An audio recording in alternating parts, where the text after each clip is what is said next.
Hello guys, एक बार फिर से स्वागत है हमारे यूट्यूब चैनल पे। तो आज हम लेकर आए हैं 9th संस्कृत का ऑब्जेक्टिव प्रश्न जो 2 तारीख को एग्ज़ाम होने वाला है, यानी 2/3/2022 को एग्ज़ाम जो होने वाला है, उस एग्ज़ाम में सेम टू सेम यही प्रश्न आएगा। तो चलिए अब हम प्रश्नों को देखते हैं, और जो हिंदी का प्रश्न है वो भी जल्द ही अपलोड कर दिया जाएगा। तो आप लोग संस्कृत का पहले देख लीजिए। प्रश्न नंबर 1 देखते हैं। प्रश्न नंबर 1 लिखा है कि निर्गस्ती में कौन सी संधि है। निर्गस्ती में कौन सी संधि है? तो इसका संधि विच्छेद है निह प्लस गच्छति। तो इसमें कौन सी संधि है? तो इसमें विसर्ग संधि है। राइट आंसर होगा ऑप्शन सी। अगला प्रश्न देखते हैं। 2 नंबर लिखा है कि देवालय में किन किन वर्णों की संधि हुई है। तो देव प्लस आलय इसका संधि विच्छेद होता है, तो अ प्लस आ रहा है, तो राइट आंसर होगा ऑप्शन ए। नेक्स्ट प्रश्न देखते हैं। 3 नंबर लिखा है गणेश का संधि विच्छेद क्या होगा। गणेश का संधि विच्छेद क्या होगा? तो गणेश का गण प्लस ईसा होता है। राइट आंसर होगा ऑप्शन बी। अगला प्रश्न देखते हैं। चौथा प्रश्न लिखा है संधि के कितने भेद हैं। तो संधि कितने प्रकार के होते हैं? इसका राइट आंसर होगा ऑप्शन सी, 3 प्रकार के होते हैं। अगला प्रश्न है अ प्लस ई के मेल से अ प्लस ई से कौन सा नया वर्ण बनेगा। यानी कि अ और ई को मिला दिया जाएगा तो कौन सा नया वर्ण बनेगा। तो अ ई मिलकर के बनता है ए। राइट आंसर होगा ऑप्शन ए। अगला प्रश्न देखते हैं। अगला प्रश्न है 6 नंबर लिखा है कि ममापी का संधि विच्छेद क्या होगा। तो मम प्लस अपी बराबर ममापी होता है, तो इसका राइट आंसर हो जाएगा ऑप्शन ए, मम प्लस अपी। नेक्स्ट प्रश्न देखते हैं। अगला प्रश्न है 7 नंबर लिखा है कि नास्ति किस संधि का उदाहरण है।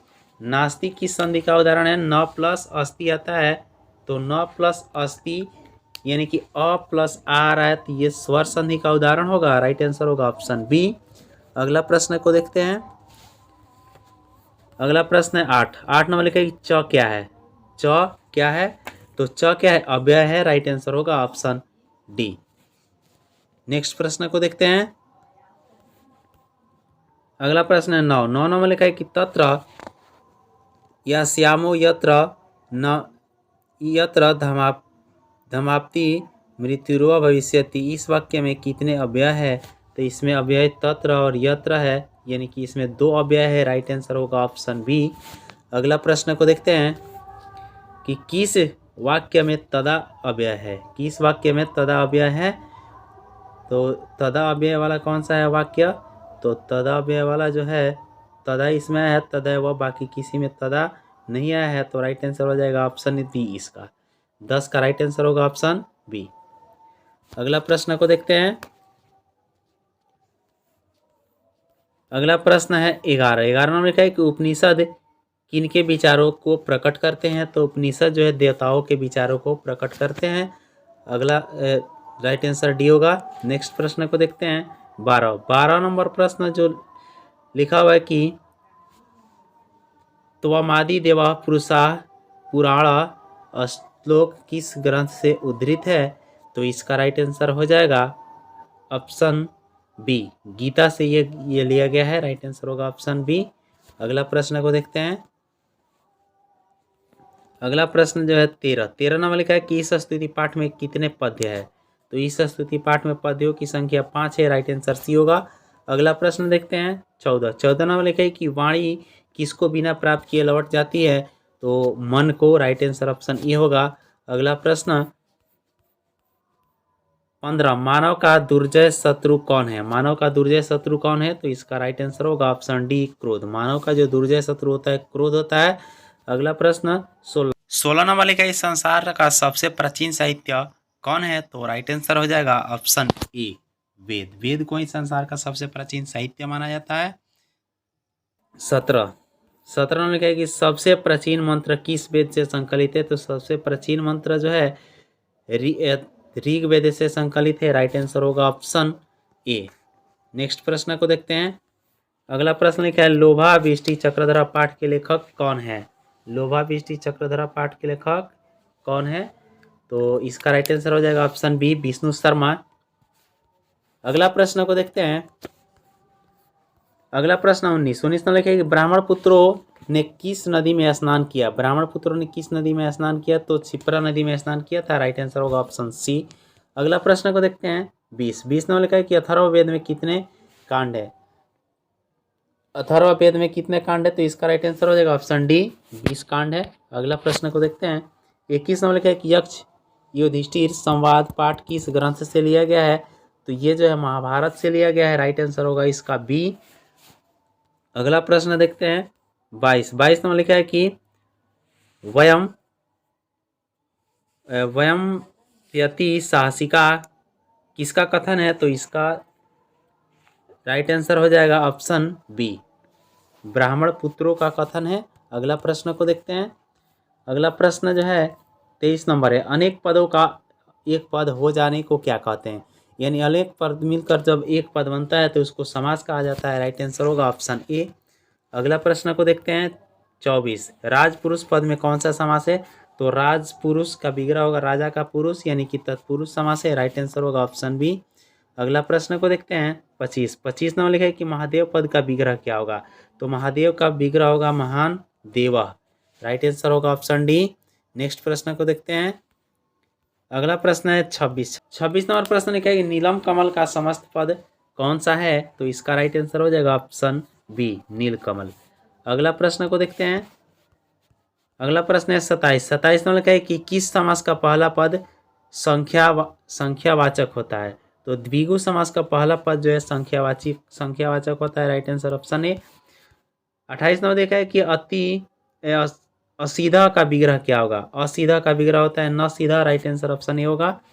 अगला प्रश्न है 29 लिखा है कि राष्ट्रस्य पति का समस्त पद कौन सा है, तो राष्ट्रस्य पति का समस्त पद होगा राष्ट्रपति, राइट आंसर होगा इसका राइट आंसर होगा ऑप्शन सी राष्ट्रपति, ऑप्शन सी में लिखा हुआ है। अगला प्रश्न देखते हैं 30 नंबर लिखा है कि सूर्याय किस शब्द का रूप है, तो सूर्याय जो है सूर्य शब्द का रूप है, राइट आंसर ऑप्शन बी होगा।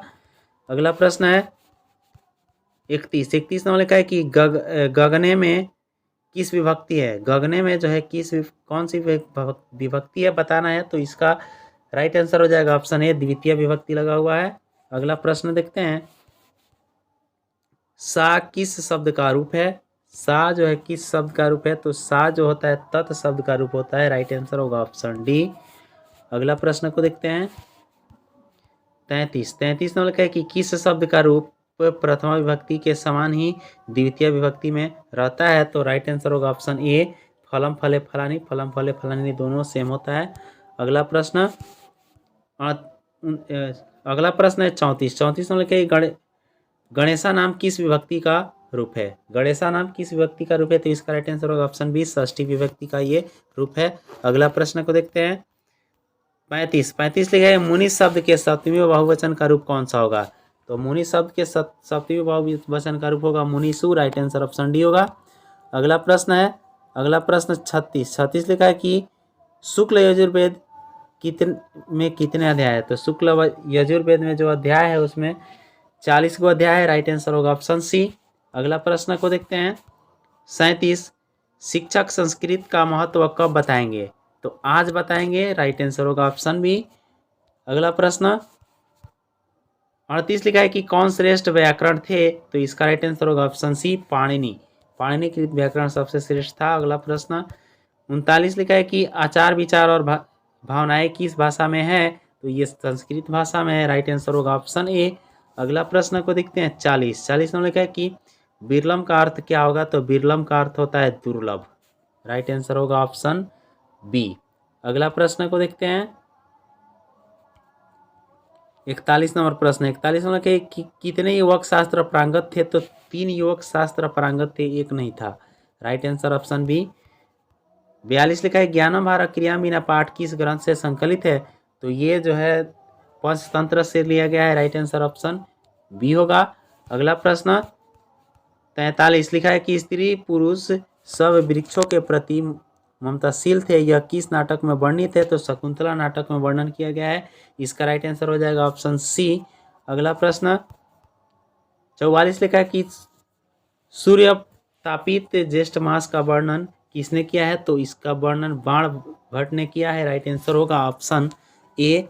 अगला प्रश्न है 45 ग्रीष्म के ताप से संतप्तों की रक्षा कौन करता है, तो वृक्ष करता है, राइट आंसर हो जाएगा ऑप्शन बी।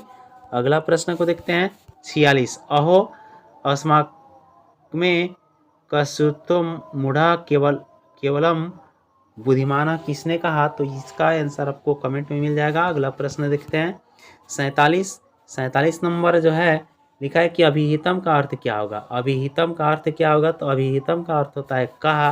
राइट आंसर होगा ऑप्शन बी। अगला प्रश्न को देखते हैं 48। ब्रह्मा भी किसको प्रसन्न नहीं कर सकते हैं? तो अधकचरे ज्ञानी को। अधकचरे ज्ञानी को ब्रह्मा भी प्रसन्न नहीं कर सकते हैं।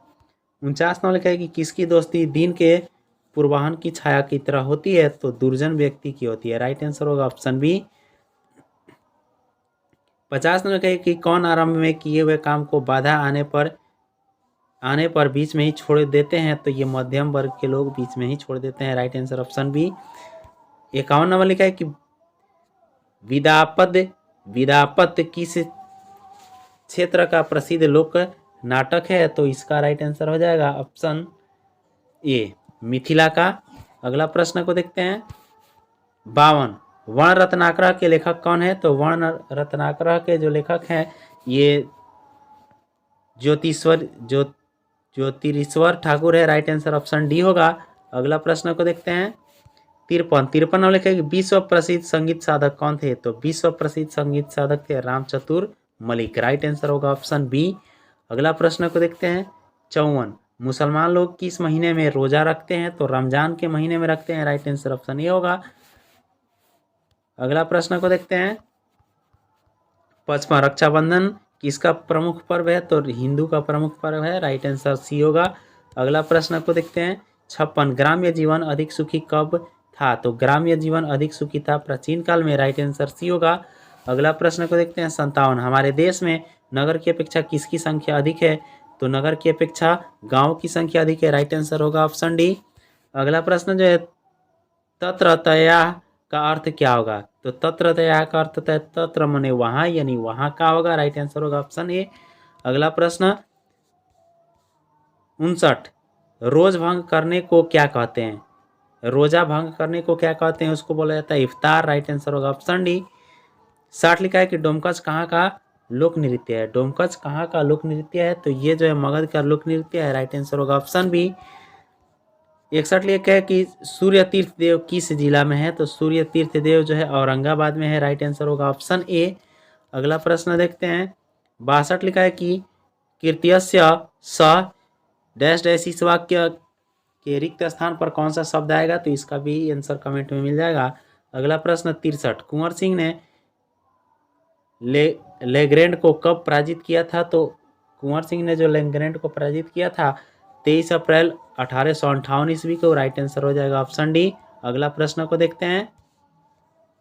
अगला प्रश्न है 64 में है कि मानव जीवन के संबंध में कौमारम यौनम जरा किसने कहा था? तो ये श्री कृष्ण ने कहा है। राइट आंसर होगा ऑप्शन ए।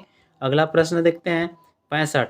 दिव्या सजनासच इन शब्दों से किसने संबोधित किया है? तो इस शब्दों से जो है संबोधित किया है किसने? तो प्राचार्य ने किया है। राइट आंसर होगा ऑप्शन बी। अगला प्रश्न को देखते हैं 66 लिखा है कि हम लोगों को क्या नहीं होना चाहिए? हम लोगों को क्या नहीं होना चाहिए? तो इसका राइट आंसर हो जाएगा ऑप्शन डी, यानी देशद्रोही हम लोगों को नहीं होना चाहिए, देशभक्त होना चाहिए। अगला प्रश्न देखते हैं 67 लिखा है कि कौन विवेक और धनंजय को प्राचार्य के कार्यालय में ले गए? तो वर्गाध्यापक ले गए थे, यानी वर्ग शिक्षक ले गए थे। राइट आंसर सी होगा। 68 लिखा है कि विश्व वंदिता कौन है? तो विश्व वंदिता जो है वैशाली है। राइट आंसर ऑप्शन ए होगा। अगला प्रश्न 69 लिखा है कि राजा विशाल कहाँ के राजा थे? तो राजा विशाल वैशाली के राजा थे। अगला प्रश्न 70 आम्रपाली क्या थी? तो आम्रपाली जो थी कला साधिका थी। राइट आंसर ऑप्शन डी होगा। अगला प्रश्न को देखते हैं 71 लिखा है कि बाल्यावस्था और युवावस्था के बीच कौन सी अवस्था होती है? तो किशोरावस्था होती है। राइट आंसर होगा ऑप्शन बी। अगला प्रश्न देखते हैं 72 लिखा है कि संपन्न परिवार के किशोर यदा कदा अपने मित्रों को क्या करते हैं? तो विकृत करते हैं। राइट आंसर हो जाएगा ऑप्शन डी। अगला प्रश्न को देखते हैं 73 वैशाली के पश्चिम में कौन सी नदी बहती है? तो वैशाली के पश्चिम में जो है गंडक नदी बहती है, राइट आंसर सी होगा। अगला प्रश्न को देखते हैं 74। संस्कृत में कितने ह्रस्व स्वर है? तो संस्कृत में 5 गो ह्रस्व स्वर है और हिंदी में 4 ह्रस्व स्वर होता है। संस्कृत में 5 होता है, याद रखना है। अगला प्रश्न देखते हैं 75। कौन सा शब्द आकारांत है, यानी कि किसके शब्द में आ आया है अंत में? तो गीता में आया है, राइट आंसर ऑप्शन ए होगा। 76 लिखा है कि कौन कारक कर्ता अथवा कर्म कारक द्वारा क्रिया का आधार होता है? तो इसका राइट आंसर हो जाएगा ऑप्शन बी। 76 का राइट आंसर होगा ऑप्शन बी। अगला प्रश्न को देखते हैं 77। सात के अर्थ वाले शब्दों के योग में गौणकर्ता में कौन विभक्ति होती है? तो इसका राइट आंसर हो जाएगा ऑप्शन बी, तृतीय विभक्ति होती है गौणकर्ता में। अगला प्रश्न को देखते हैं 78। द्वय किस विभक्ति का रूप है? तो द्वय जो है तृतीय विभक्ति का रूप है, राइट आंसर होगा ऑप्शन सी। अगला प्रश्न को देखते हैं। अगला प्रश्न 79 है। 79 लिखा है कि एतत् शब्द का रूप कौन है? तो एतत् शब्द का रूप है ऐसा, राइट आंसर ऑप्शन डी होगा। अगला प्रश्न को देखते हैं। अगला प्रश्न है 80। 80 नंबर लिखा है कि कौन कारक क्रिया के संपादन में सर्वाधिक सहायक होता है? तो क्रिया के संपादन में सर्वाधिक सहायक होने वाला करण कारक है, राइट आंसर हो जाएगा ऑप्शन डी। अगला प्रश्न देखते हैं 81। 81 लिखा है कि कौन शब्द एक जैसे ही रूप तीनों लिंगों में प्रयुक्त होता है? तो इसका राइट आंसर हो जाएगा, इसका राइट आंसर होगा ऑप्शन डी, यानी कि 81 का भी राइट आंसर होगा ऑप्शन डी, तत्। अगला प्रश्न को देखते हैं। अगला प्रश्न जो है 82 नंबर लिखा है कि धातु कितने तरह के होते हैं? तो धातु जो है 3 तरह के होते हैं, राइट आंसर होगा ऑप्शन ए। अगला प्रश्न को देखते हैं 83 दिया है कि आसित किस लकार का रूप है? आसित जो है किस लकार का रूप है? तो ये भूतकाल में आता है, लंग लकार का रूप है, राइट आंसर होगा ऑप्शन सी। अगला प्रश्न 84। लिख धातु के लिट लकार का रूप कौन सा है? तो इसका राइट आंसर हो जाएगा ऑप्शन डी, लिखी सियती, यानी लिट लकार में सियती सियता सियंती लगता है, तो लिखी सियती हो जाएगा। अगला प्रश्न को देखते हैं। यच किस लकार का रूप है? यच जो है किस लकार का रूप है? तो यच लोट लकार का रूप है, राइट आंसर होगा ऑप्शन ए। अगला प्रश्न है 86। 86 लिखा है किस धातु का अर्थ करना है? किस धातु का अर्थ करना है? तो इसमें क्री माने करना होता है और इसका मतलब खरीदना होता है, इसका मतलब खेलना, इसका मतलब होना, तो क्री इसका राइट आंसर होगा ऑप्शन बी। अगला प्रश्न है 87 लिखा है पश धातु के लोट लकार उत्तम पुरुष एक वचन का रूप कौन सा होगा? तो इसका राइट आंसर हो जाएगा ऑप्शन बी, पचनी, पचानी, यानी कि राइट आंसर बी होगा। अगला प्रश्न को देखते हैं 88 लिखा कि किशोरी में कौन सा प्रत्यय है? तो किशोरी में जो है इंगी प्रत्यय है, राइट आंसर होगा ऑप्शन ए। अगला प्रश्न देखते हैं 89। सेवक का स्त्रीलिंग रूप क्या होगा? सेवक का स्त्रीलिंग जो है सेविका होगा, राइट आंसर ऑप्शन बी होगा। अगला प्रश्न देखते हैं 90। 90 लिखा है कि किस शब्द में इंगिस प्रत्यय है? तो इसका राइट आंसर हो जाएगा ऑप्शन बी, ऑप्शन बी में इंगिस प्रत्यय लगा हुआ है। अगला प्रश्न देखते हैं 91। 91 नंबर लिखे कि कौन धातु के पूर्व लग कर उसके अर्थ में परिवर्तन करता है? तो इसका राइट आंसर हो जाएगा ऑप्शन ए, उपसर्ग, यानी उपसर्ग धातु के पहले या शब्द के पहले लगता है। अगला प्रश्न को देखते हैं 92। 92 लिखे कि अनुवाद में कौन सा उपसर्ग है? तो अनुवाद में उपसर्ग जो है अनुपसर्ग है, राइट आंसर ऑप्शन बी होगा। अगला प्रश्न 93 लिखा है कि किस शब्द में प्रउपसर्ग है? तो प्रउपसर्ग जो है प्रतीक्षा प्रकार में है, राइट आंसर ऑप्शन सी होगा। अगला प्रश्न 94। खदितवान में कौन प्रत्यय है? खदितवान में जो है कौन सा प्रत्यय है? तो इसका राइट आंसर हो जाएगा ऑप्शन डी, ल्यूट प्रत्यय लगा हुआ है खदितवान में। अगला प्रश्न देखते हैं किस प्रत्यय में पूर्वकालिक क्रिया बनती है? तो इसका राइट आंसर हो जाएगा ऑप्शन ए, कत प्रत्यय में पूर्वकालिक क्रिया बनती है। अगला प्रश्न देखते हैं 96। 96 लिखा है पठ प्लस सत्री से कौन सा शब्द बनेगा? तो इससे बनेगा पठन, राइट आंसर ऑप्शन बी होगा। 97 लिखा है कि तून प्रत्यय से बने शब्द क्या होते हैं? तो तून प्रत्यय से बने शब्द जो होते हैं ये अव्यय होते हैं, राइट आंसर हो जाएगा ऑप्शन बी। अगला प्रश्न को देखते हैं 98 98 मतलब कि सूत्रिका शब्द का अर्थ क्या होगा? तो सूत्रिका का अर्थ होता है सेवई। राइट आंसर होगा ऑप्शन डी। अगला प्रश्न को देखते हैं।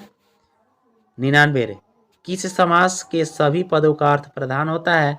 तो इसका राइट आंसर हो जाएगा ऑप्शन डी। द्वंद्व समास के सभी पद प्रधान होते हैं। अगला प्रश्न 100 नंबर प्रश्न लिखा है कि वर्गाध्यापक ने विवेक और धनंजय का वृतांत किसको सुनाया? तो प्राचार्य को सुनाए थे। राइट आंसर हो जाएगा ऑप्शन डी। तो ये था आज का 100 ऑब्जेक्टिव प्रश्न जो परीक्षा में आएगा ही आएगा। इसको आप लोग जा करके लिख लीजिए ताकि आप लोग अच्छे से पास हो जाइएगा। और बहुत जल्द ही सब्जेक्टिव का वीडियो हम लेकर आ रहे हैं।